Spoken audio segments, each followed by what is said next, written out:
You wade into the water. No wetsuit, no boat, no spear. Just you. Barefoot and bare-skinned, up to your waist in a warm, murky sea. It's about 80,000 years ago. The salt stings a cut on your leg. Small fish scatter around your ankles. The sun is low. The water is the color of weak tea. You can't see your own feet. And out past the sandbar, in water you can't see into, something is moving. You feel it before you see it. A shift in the water. A shadow that doesn't belong. Not just any hunter. The most feared predator in the entire ocean. The shark. Sharks are old. Really old. They've been hunting these coasts for over 400 million years. That's before there were trees, before the dinosaurs, before your species existed at all. And here you are.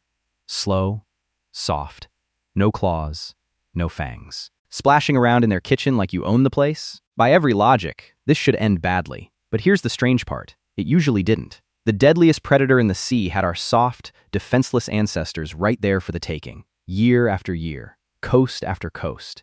And again, it seemed to hold back, to let them live, almost like something was stopping it. But nothing was. The truth is stranger than that. Ancient humans lived along shark-heavy coastlines for hundreds of thousands of years, and the water never turned into the bloodbath you'd imagine. The deadliest hunter in the sea mostly just left them alone. So why? The answer isn't that sharks were nice. It's a lot weirder than that. First, let's fix the movie playing in your head. When you picture ancient human meets shark, you picture open water, deep blue, a tiny swimmer kicking in the middle of nowhere, a fin circling closer. It's a great image. It's also almost completely wrong. Because for most of our history, we barely went in the ocean at all. Think about what the sea actually gave a hungry human back then. The good stuff wasn't out in the deep. It was stuck to the rocks in the shallows. Mussels, limpets, crabs trapped in tide pools when the water pulled back, small fish caught in warm, knee-deep pockets. Let me show you a normal morning.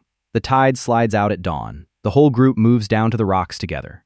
Old women who've done this 10,000 times. Kids barely tall enough to reach the water. A baby watching from someone's hip. Everyone bent over, prying shellfish loose, dropping them into folds of hide. Laughing. Talking. Working the rocks the way their parents did, and their parents before them. Nobody swims out. Nobody needs to. The sea just laid breakfast out on a rock and walked away. This was the real relationship between ancient humans and the ocean. Not a battle, a harvest. And it happened in inches of water. Ankle deep, knee deep. The bright strip where the land meets the sea, where you can still feel sand under your feet and the sun reaches all the way to the bottom. That edge? That's not where big sharks hunt. Big sharks generally favor deeper water to hunt. Drop-offs. Dark zones where they can rush up from below. Not always. Great whites do come in close to shore where the seals are. But as a rule, the open deep is their preferred hunting ground, not the bright, knee-deep edge. So the place humans spent most of their time leaned away from where big sharks usually hunted. Two species, sharing one coast, mostly using different rooms of the same house. Think of it like a lion and a mouse living in the same field. They're both there. They cross paths sometimes. But the lion isn't hunting the mouse. The mouse is too small, too much bother, not what the lion is built to chase. So they mostly just coexist, close, but apart. That was you and the shark, sharing the edge of the same sea, rarely in the same water at the same time. And when you were the mouse. But that's not the whole story. Because humans did go deeper sometimes. They did swim. A child chasing a fish. A hunter reaching for a speared catch drifting away. A foot slipping off a ledge into water suddenly over your head. So picture that moment. You've waded out a little too far. The sand drops away beneath your toes. And in the murk ahead, a shape turns toward you. Big. Silent. Faster than anything you've ever seen move. Your heart stops. This is the scene from every nightmare. This is where the story should end. And here's something a lot of people get backwards. To a shark, you may not really look like food. Nobody's totally sure why. But there are two possibilities. Maybe you're just not worth the trouble. A shark's body is built to hunt fatty meals. Seals, sea lions, big, blubbery animals packed with calories. One good kill, huge payoff. Think about why. A seal is basically a swimming bag of fat. For a shark, that's the perfect meal. Enormous energy in one bite. That's what its whole body is tuned to find. Now look down at yourself. Compared to a seal, you're a poor meal. Bony, lean, stringy muscle instead of thick fat. Way more bone, way less meat. Every hunt burns energy. Chase a bony human, and the payoff barely covers the effort. Not worth it. Or maybe it's simpler than that. Maybe the shark isn't judging you as food at all. Maybe it's just curious. A shark explores its world by biting things. Strange object in the water? Bite it. See what it is. Its mouth is basically its hands. That's how it learns. Either way, the answer comes back the same. A shark comes close. It checks you out. Sometimes it even bites. And then, most of the time, it lets go. Swims off. Not interested. To us, that one bite is a nightmare. To the shark, it was just a question.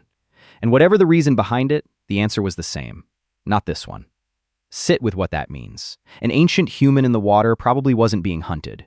Just a strange, bony thing floating in a sea full of better, more familiar options. Most sharks, most of the time, had little reason to bother. You weren't spared because the ocean was kind. You were spared because, one way or another, you just weren't what the shark was looking for. But let's give our ancestors some credit too. They weren't just lucky bony snacks drifting around. They were the smartest thing on that whole beach. Ancient humans read the ocean like you read a street before crossing. They watched the tides. They learned the hours when the water pulled back and left the pools full of easy food. They knew which stretches of coast were safe and which ones felt wrong. They read the birds, too. Where the gulls dived, the fish were running. When the birds went quiet and lifted off all at once, something bigger had moved in below. They watched the color of the water. The clear shallows were safe. The murky green channel where you couldn't see your own feet? That was where things went wrong. That was where the big ones waited. Nobody wrote any of this down. It got passed on, mouth to mouth, parent to child. A living map of where the sea gave and where the sea took. And they almost never did it alone. Forget the lone swimmer. Picture a group, adults and kids spread across the shallows, calling out, splashing, moving, staying loud and visible. To a shark cruising by, that's not one lost seal. That's a noisy, messy crowd of unfamiliar stuff. And predators are careful by nature. A careless predator is a dead one. There's nothing about a loud group of humans that says, easy meal. Humans did one more thing no seal could do. They remembered. Picture it. A young forager wades out past the safe line, reaching for something shiny in the water. A shape rises, a rush of movement, a scream. The others drag him back onto the sand, heart pounding, one long scrape down his leg. He lives. And that night, by the fire, he tells everyone what happened, where he stood, what the water looked like, what came out of it. That story doesn't die with him. It becomes a rule. Don't wade past that rock. Not at that hour. Not when the water looks like that. Someone who survived a scary moment carried it home. That reef, that hour, that deep channel. Don't. And the next generation learned the lesson without paying for it in blood. Over thousands of years, that became a superpower. A species that could dodge danger it had never even seen. Because someone before them already learned it the hard way. The shark had 400 million years of instinct. But the human had something newer, something just as powerful. The ability to learn faster than it could die. But here's the twist nobody expects. The shark was never the scariest thing in that water. Not even close. You're standing there, one eye on that fin out past the sandbar, terrified of the wrong thing. Because the real killers of the ancient shore were quiet, small, easy to miss. Start with the water itself. A calm-looking channel between two rocks can pull like a rope. It looks gentle. It looks like nothing. A smooth, quiet lane in the middle of the breaking waves. It almost looks safer than everywhere else. It isn't. Step into it, and it grabs your legs and drags you out. Faster than you can swim. You fight it. You kick toward shore with everything you have, and you go nowhere. The water is stronger than you will ever be. No teeth, no warning, just gone. That soft tug of a current almost certainly killed more ancient humans than every shark on the coast combined. But the current wasn't the only quiet killer. There was something else out there. Something you could barely see. A pale shape drifting in the shallows. Almost invisible. Soft. Harmless looking. Trailing thin threads behind it. So fine you'd never notice them in the murky water. You brush one with your ankle, and your whole leg lights up with pain. A burning line, like a whip made of fire. You stumble back toward shore. If it's one of the bad ones, your chest tightens. Your breathing goes wrong. Jellyfish. Some of them carry venom that can stop a heart. And they don't hunt you, or chase you, or think about you at all. They just drift. And you swim into them. To this day, jellyfish kill far more people than sharks do. That was just as true 80,000 years ago. Probably more so. The shark you can see and swim away from. The jellyfish you never see coming. The ocean was full of these quiet dangers. Sharp rock, hidden spines, water that pulls. None of them dramatic. None of them the monster you'd expect. And that's the strange truth about the shark. The one animal we built into a legend was one of the smaller worries on that beach. We feared the fin. But the fin mostly ignored us.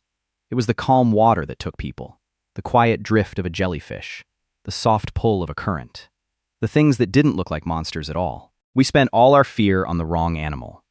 Now I have to be honest with you, because this channel doesn't do fairy tales. When I say sharks never attacked ancient humans, that's not literally true. Of course some did. Somewhere, on some ancient beach, the odds ran out. Someone walked into the water and never walked back out. It happened. So why does it feel like humans and sharks lived in such peace?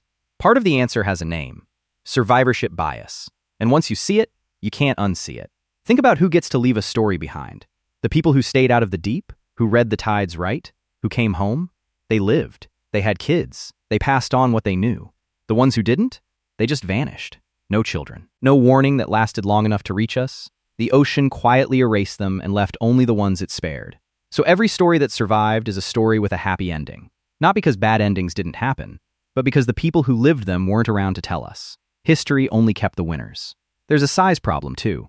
Ancient human groups were tiny. Small bands, spread thin across huge coastlines.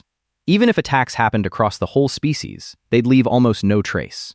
One rare tragedy here, one there, swallowed by the sheer emptiness of prehistory. So the peaceful coexistence we imagine is real, but it's also part illusion. It's the story told by the survivors, in a world so big and so empty that the losses just disappeared. The ocean wasn't safe. It just wasn't often dangerous. And that small difference is the whole reason we kept coming back to the water instead of running from it forever. So step back into the sea one last time. You're up to your waist again, 80,000 years ago. Sun on your shoulders, the water the color of weak tea, that old shape still moving out past the sandbar. But you're not afraid anymore. And now you get it. You're safe. But not because the sea decided to spare you. You're safe because, to the one thing that could end you, you're probably not what it's hunting for. Because you're standing in the shallow edge, away from where big sharks usually feed. Because you're surrounded by your loud, clever group. And because 100 generations before, you already learned exactly where not to stand. The shark isn't ignoring you out of mercy. It's ignoring you because, to 400 million years of instinct, you barely register at all. And maybe that's the humbling part. We like to picture our ancestors as brave heroes conquering a deadly ocean. But the truth is stranger and quieter than that. We didn't survive the sea by beating its greatest predator. We survived by being so boring to it, so smart about avoiding it, and so good at learning from each other, that the deadliest hunter in the water simply looked right past us. We didn't win the ocean. We just learned how to be overlooked by it. Long enough to build boats one day, and go looking for sharks on purpose. Funny how that turned out.